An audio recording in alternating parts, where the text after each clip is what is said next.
गुजरात अरवली जिला निर्वाचन अधिकारी एवं कलेक्टर ने जिले के नागरिकों से मतदान करने की अपील की।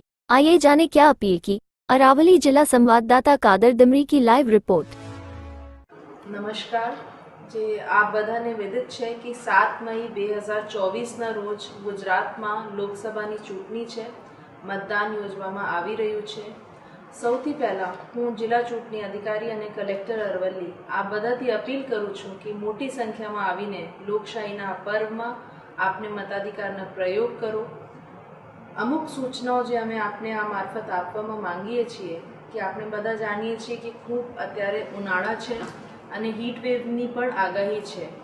આ લીધે તંત્રે ખૂબ તૈયારીઓ કરી છે। વોટિંગ બૂથ પર પાણીની સચોટ વ્યવસ્થા રહેશે અને મેડિકલ ટીમ પણ ત્યાં ઉપસ્થિત રહેશે। ORS અને બધી જરૂરી દવાઈઓ સાથે અને શેડની વ્યવસ્થા પણ કરવામાં આવી રહી છે। એટલે ઉનાળાના લીધે મતદાન ના થાય એવું ના બને એ પણ અમે આપને માહિતગાર કરવા માંગીએ છીએ। સાથે સાથે ખૂબ અગત્યની વાત છે કે મોબાઈલને વગેરે આજે આપણે રહી શકતા નથી। આ એક જરૂરિયાતની વસ્તુ છે, પણ ચૂંટણી પંચની ગાઈડલાઇન્સના લીધે મતદાન મથકમાં મોબાઈલ સખત પ્રતિબંધિત છે।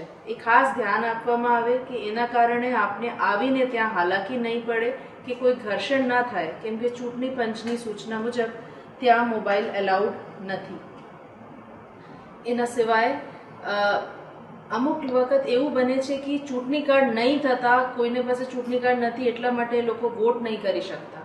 એના માટે પણ વૈકલ્પિક પુરાવાઓ જે ચૂંટણી પંચે એલાઉ કર્યા છે, જેવા ડ્રાઇવિંગ લાયસન્સ છે, મનરેગા જોબ કાર્ડ છે, આધાર કાર્ડ છે, એવા 12 પુરાવાઓની લિસ્ટ છે જે કોઈ પણ પુરાવા આપ લાવીને વોટ કરી શકો છો। આ સાથે હું ફરીથી અરવલ્લીની જનતાથી અપીલ કરું છું કે આપ મોટી સંખ્યામાં 7 મઈના દિવસે કોઈ પણ કારણ, કોઈ પણ બહાના જોયા વગર જરૂર मतदान मथक पर आओ અને આપને મતાધિકારના પ્રયોગ કરશો।